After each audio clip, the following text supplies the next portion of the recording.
अगर मैं आपसे कहूं कि दुनिया का सबसे महान कवि कभी अनपढ़ था तो शायद आप हंसेंगे, लेकिन यही सच है। जिसकी रचनाएं आज ऑक्सफोर्ड, हार्वर्ड और टोक्यो में यूनिवर्सिटी में पढ़ाई जाती है, वह कभी अपना नाम तक नहीं लिख पाते थे। नाम था कालिदास। नमस्कार, जय हिंद, जय मिथिला। मैं हूं कृष्णा और आप देख रहे हैं स्टैंड विथ मिथिला। कालिदास की धरती खतरे में है और सरकार चुप है। ऐसा मैं क्यों कह रहा हूं, इस वीडियो को आप अंत तक जरूर देखिएगा। यह वीडियो बना तो रहा हूं, लेकिन आगे पहुंचाने की जिम्मेदारी आप पर छोड़ रहा हूं। आज मैं उसी कालिदास की धरती पर खड़ा हूं जहां से भारत ने दुनिया को कविता दी, और बदले में आज हम इस धरती को क्या देख रहे हैं? इस धरती को मिल रही है बदली में चुप्पी। आपको पता है कालिदास कौन थे? वे सिर्फ कवि नहीं थे। आइए मैं आपको इसी धरती पर घुमा रहा हूं और देख लीजिए, इस स्थान पर केवल यही बचा हुआ है और यही यहाँ पर स्मृति विशेष के रूप में याद किया जाता है। आपको पता है कालिदास कौन थे? वे सिर्फ कवि नहीं थे, वे भारत की आत्मा थे। उन्होंने प्रेम को पवित्र बनाया, प्रकृति को पूज्य बनाया और मनुष्य को करुणामय बनाया। और आज उसी कालिदास की भूमि घिरी हुई है अतिक्रमण से, उपेक्षा से और राजनीति से। यह कोई आरोप नहीं है, यह सच है। यह न कोई यहाँ पर न कोई सूचना का पट मिलेगा, न कोई सरकारी बोर्ड मिलेगा, न कोई संरक्षण, न कोई विकास, सिर्फ मौन। सरकार कहती है डिजिटल इंडिया, लेकिन हमारी आत्मा तो एनालॉग में मर रही है। आप सोचिए, अगर यही जगह यूरोप में होती तो क्या यह हालत होती? क्या वहां पे इसे म्यूजियम नहीं बनाया जाता? आइए पहले हम आपको दिखाते हैं ये जगह, फिर आपको हम हिस्ट्री से कनेक्टेड चीजें बताएंगे। अगर आपको ये वीडियो अच्छा लग रहा हो तो मैं आपसे रिक्वेस्ट करूंगा कि हे मिथिलावासी, एक शेयर करूं और अधिक से अधिक लोग तक पहुंचाओ। देखिए सामने पहले कार्तिकेय, इसके बाद मैं आपको दिखा दूं अभिज्ञान शकुंतलम, रघुवंशम। आपको पता है ना कि कालिदास जी का जो बहुत सारे ऐसी चीजें हैं जो उन्होंने लिखा है। मैं ये कह रहा था कि क्या यह जगह यूरोप में होता तो यह हालत ये होती? वहां पर म्यूजियम नहीं होता? क्या वहां पे कोई गाइड नहीं होते? क्या वहां बच्चों को नहीं लाया जाता? लेकिन यहाँ हम इसे मिट्टी समझकर रोज दिन कुचल रहे हैं और फिर कहते हैं कि हमारी संस्कृति खत्म हो रही है। कौन खत्म कर रहा है? कौन खत्म कर रहा है? आप क्या सोचते हैं? यह सरकार की जिम्मेदारी है या हमारी? अगर आप चाहते हैं कि यह स्थान बचे तो आप लिखिए, कमेंट में लिखिए, सेव कालिदास स्थान, सेव कालिदास स्थान। आइए पहले मैं आपको कालिदास से जुड़ा हुआ कुछ कहानी भी सुनाता हूं कि कहते हैं कि वह एक साधारण चरवाहा थे। ठीक है, कहा जाता है ऐसा कि कालिदास एक साधारण चरवाहा थे। समाज उसे कमतर समझता था, उसकी बुद्धि पर हंसता था। वह चुपचाप सब सहता रहता था, लेकिन हर अपमान भीतर ही भीतर आग बनता जाता है, किसी के भी, चाहे कोई भी इंसान हो। वैसे ही एक दिन कालिदास जी भी टूट गए और वो चले गए जंगल में। शायद यहीं कहीं आसपास वो जंगल रहा होगा, क्योंकि यहां से थोड़ी दूर पर ही सिद्धपीठ, ये जो उच्चैठ वासनी माँ काली का मंदिर है, वो माँ काली का मंदिर में चला गए और वहीं पर बैठ गए। न खाना, न पीना, न नींद, सिर्फ प्रार्थना और सिर्फ आंसू। सिर्फ एक सवाल कि अगर मैं बेकार हूं तो मुझे जन्म क्यों मिला? ऐसे ही कई दिन बीते। देखिए ना, पहले एक बार देखिए, ये जो मैं जंगल वाला कहानी बता रहा हूं, ये दरअसल हमारे बुजुर्ग सब भी, यहां से दिखाइए, पूरा चीज दिखेगा।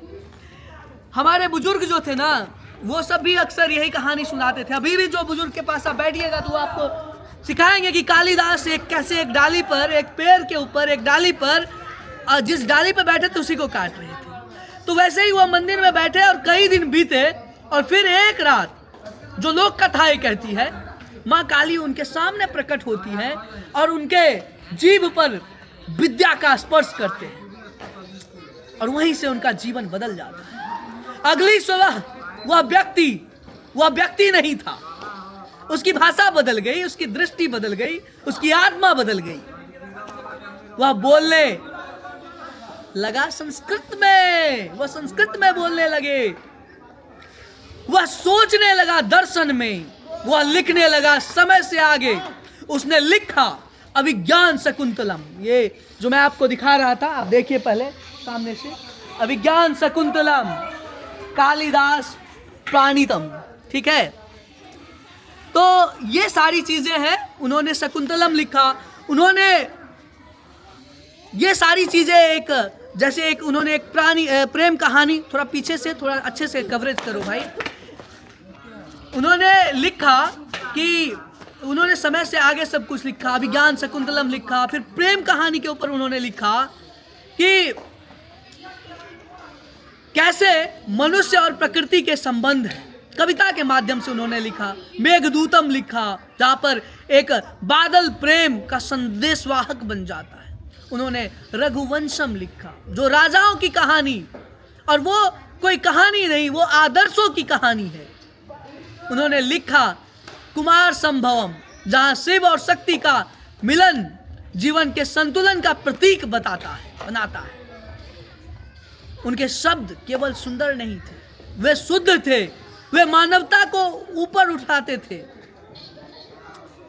जब यह रचनाएं पश्चिमी तक पहुंची तो वहां विद्वान को सोचने पर मजबूर कर दिया। वहां के विद्वान हिल गए।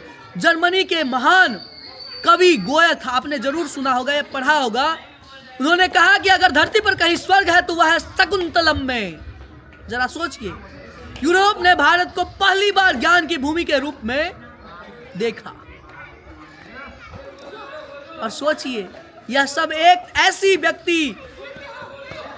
कुछ ऐसी व्यक्ति से आया जिसे समाज ने कभी मूर्ख कहा था। कालिदास हमें यह सिखाते हैं कि मनुष्य की जो चेतना है, जीवन है, वो बहुत ऊपर है। तो क्या हम अपने कालिदास के लायक हैं? क्या केवल स्टेच्यू लगाने वाली सभ्यता जो है, या चेतना बचाने वाली सभ्यता जो है, क्या हम वहां पर खड़े हैं?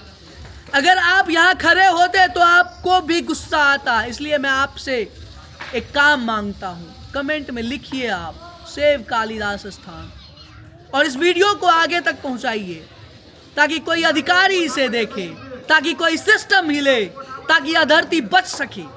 क्योंकि जब इतिहास मिटता है तब मनुष्य अंधा हो जाता है, और मैं नहीं चाहता कि हमारे समाज का भविष्य अंधा हो।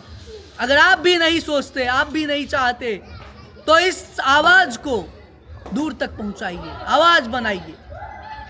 वीडियो कैसा लगा जरूर बताइए। फिर हम किसी और वीडियो में आपसे मिलेंगे। अभी का यही, जहां पर हम अभी हैं वहां के बारे में आपको बताएं, क्योंकि हमारी कोशिश है कि हम आपको यहाँ की जानकारी, अपनी संस्कृति, अपनी सभ्यता और इस मिथिला का वह अतीत, उन गौरवशाली इतिहासों से अवगत करवाएं जिसे कभी सरकारों द्वारा तो कभी इन समाज के मौन रहने से दबा दिया गया। आप क्या सोचते हैं हमारे इस संस्करण के बारे में? ज़रूर बताइएगा। यहाँ से कुछ ही दूरी पर है माँ उच्चैठ वासिनी का मंदिर, और वह भव्य मंदिर, वहाँ की संस्कृति, वहाँ की जो पूजा पद्धति, वहाँ का जो परिसर है, वह भी बड़ा अलौकिक है।